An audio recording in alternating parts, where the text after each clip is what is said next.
Illegal बना दी। से भी ज्यादा मुश्किल होगा। इतने में चंदा उसके पास आती है। वो शयान के चेहरे की तरफ देखकर समझ जाती है कि उसने सारी रात आंख नहीं लगाई। चंदा शयान से कहती है, तुम अब भी कल की बात सोच रहे हो? शयान चंदा से कहता है, मैं सिर्फ सोच रहा हूँ कि कहीं मैं जल्दबाजी में कोई ऐसा फैसला तो नहीं कर दिया जिसकी सजा किसी और को मिले। चंदा कुछ लम्हों तक उसकी बात सुनती है और धीरे से कहती है, तुमने जो रानिया के लिए किया, अब हर चीज अपने ऊपर मत लो।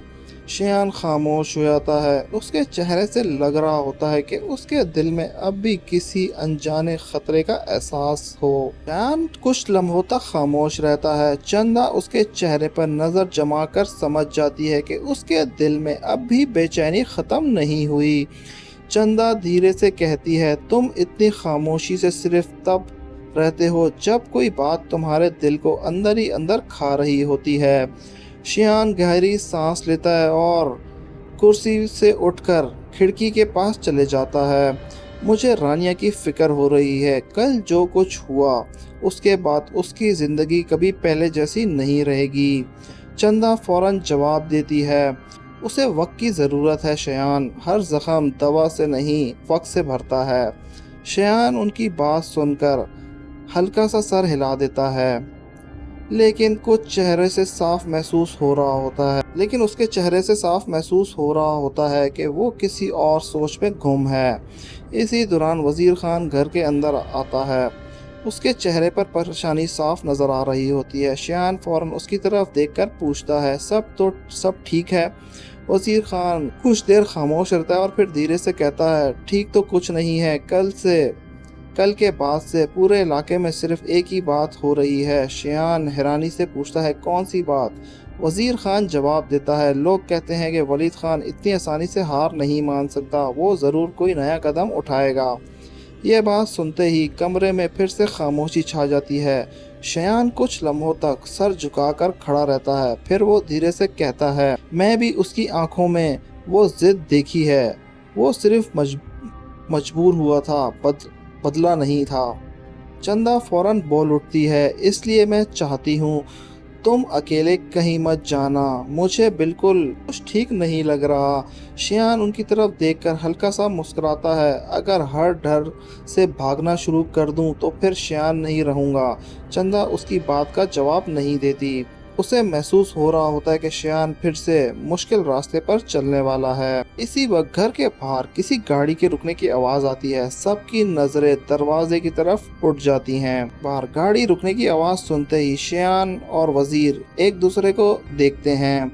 चंदा भी फौरन दरवाजे की तरफ बढ़ती है। कुछ लम्हों बाद दरवाजा खुलता है। बाहर वलीद खान और एक पुराना आदमी खड़ा होता है। उसके चेहरा पहले की तरह सख्त नहीं बल्कि परेशान नजर आ रहा होता है। वो धीरे से कहता है, मुझे शियान साहब से ज़रूरी बात करनी है। शियान फौरन से उसके सामने आकर खड़ा हो जाता है। कहो, किस लिए आए हो? वो आदमी इधर उधर देखकर यकीन करता है कि आसपास कोई और तो नहीं है। फिर वो धीमी आवाज़ में कहता है, जो कुछ कल हुआ उसके बाद वलीद खान बहुत गुस्से में है। बाहर से वो खामोश नज़र आ रहा है, लेकिन अंदर से कुछ और ही सोच रहा है। ये सुनते ही वज़ीर खान का चेहरा संजीदा हो जाता है। वो फौरन पूछता है, सीधी बात करो, वो करना क्या चाहता है? आदमी जवाब देता है, मुझे सब कुछ नहीं पता, लेकिन इतना ज़रूर मालूम है उसने अपने चंद पुराने लोगों को इकट्ठा करना शुरू कर दिया है। शियान कुछ देर उसकी आंखों में देखता रहता है। उसे महसूस होता है कि वो झूठ नहीं बोल रहा। शियान धीरे से कहता है, अगर तुम सच कह रहे हो तो फिर यहाँ क्यों आए हो? वो आदमी गहरी सांस लेकर जवाब देता है, हर आदमी एक जैसा नहीं होता शियान साहब। कल जब मैंने रानिया की हालत देखी तो पहली बार महसूस हुआ कि हम लोग गलत लोगों के साथ देते हैं। कमरे में फिर से खामोशी छा जाती है। चंदा उस आदमी की बात गौर से सुनती है। फिर वो पूछती है, क्या वलीद अपना वादा तोड़ देगा? वो आदमी फौरन जवाब देता है, मैं इतना तो ज़रूर कह सकता हूँ, अगर उसके गुस्से को किसी ने नहीं रोका तो फिर कोई भी महफूज नहीं रहेगा। ये अल्फाज सुनकर शियान का चेहरा सख्त हो जाता है। वो वजीर खान की तरफ देखकर कहता है, आज रानिया अकेली कहीं नहीं जाएगी, हर वक्त उसका साथ कोई ना कोई होना चाहिए। वजीर फौरन से सर हिला देता है, मैं खुद उसका ख्याल रखूंगा। शियान फिर उस आदमी की तरफ मुड़कर कहता है, अगर तुम वलीद की किसी भी कदम की खबर मिले तो सबसे पहले मुझे बताना। वो आदमी सर झुकाकर वहीं से चले जाता है।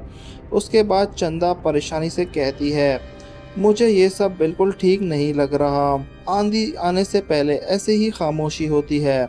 शियान गहरी सांस लेता है, मैं भी यही महसूस कर रहा हूँ, लेकिन जब तक सच मेरे सामने ना आ जाए मैं कोई और जल्दबाजी नहीं करूँगा। इतने में शियान का फोन बजता है। स्क्रीन पर एक अनजान होता है। शियान कॉल रिसीव करता है। दूसरी तरफ से इतना कहा जाता है, अगर तुम वाकई रानिया को महफूज देखना चाहते हो तो आज शाम अकेले मिलने आओ, कुछ सच ऐसे हैं जो तुम तक पहुंचाने हैं। ये कहकर फौरन कॉल कट जाती है। शियान कुछ लम्हों तक फोन की स्क्रीन देखते रहता है। शियान घर से निकलकर उस जगह की तरफ रवाना होता है जहाँ उसे बुलाया गया था।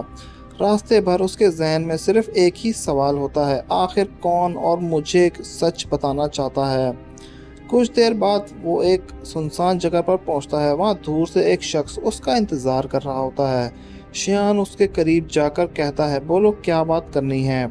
वो शख्स इधर उधर देखकर धीमी आवाज़ में कहता है, कल जो फैसला तुमने वलीद खान से मनवाया था, उसके बाद वो किसी की बात सुनने को तैयार नहीं, वो भी बेइज्जती को कभी बर्दाश्त नहीं करेगा। शियान सख्त लहजे में जवाब देता है, उसने जो किया उसका हिसाब तो देना पड़ेगा। वो आदमी फौरन से कहता है, तुम अभी भी उसे नहीं जानते, वो हार मानने वाला बंदा नहीं है। इतने में पीछे से गाड़ियों की आवाज़ सुनाई देती है। शियान फौरन मुड़कर देखता है। दो गाड़ियां धूल उड़ाती हुई नजर आती हैं। उनसे वलीद खान और उसके आदमी बाहर निकलते हैं। वलीद दूर खड़ा मुस्कुरा रहा होता है, मुझे मालूम था तुम जरूर आओगे। शियान उसकी आंखों में देखता है और जवाब देता है, मैं भागने वालों में से नहीं हूँ। दोनों एक दूसरे के सामने आ जाते हैं। वलीद गुस्से में कहता है, कल तुमने सबके सामने मेरी बेइज्जती की है, आज मैं तुम्हें उसकी कीमत याद दिलाऊंगा। शियान भी सख्त लहजे में जवाब देता है, बेइज्जती मैंने नहीं, तुम्हारे अपने अमालों ने करवाई है। ये बात सुनते ही वलीद का गुस्सा और भड़क उठता है। उसके आदमी शियान को घेर लेते हैं। माहौल एकदम गर्म हो जाता है। धक्का मुक्की शुरू हो जाती है। शियान बार बार उसे पीछे हटाने की कोशिश करता है, लेकिन कोई उसकी बात नहीं सुनता।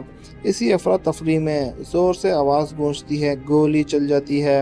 एक पल के लिए हर तरफ खामोशी छा जाती है। सबकी नज़रें वलीद खान की तरफ होती हैं। वो लड़ते हुए कदम पीछे लड़खड़ाता है, ज़मीन पर गिर जाता है। हर तरफ अफरा तफरी मच जाती है। किसी को समझ नहीं आता गोली किसने चलाई है। शियान भी हैरानी से अपने हाथ की तरफ देखता रह जाता है। इसी दौरान एक आदमी घबरा कर चिल्लाता है, वली को मार दिया। ये अल्फाज सुनते ही सब एक दूसरे की तरफ देखने लगते हैं। दूसरे आदमी फौरन उसे पकड़ लेते हैं। तुमने पूरा मामला खराब कर दिया, अब सिर्फ झगड़ा नहीं रहा। लोग फौरन वलीद को उठाकर गाड़ी में बिठाते हैं। शियान खामोशी से खड़ा सब कुछ देखता रहता है। उसके चेहरे से लग रहा होता है कि कहानी उसके हाथ से निकल चुकी है।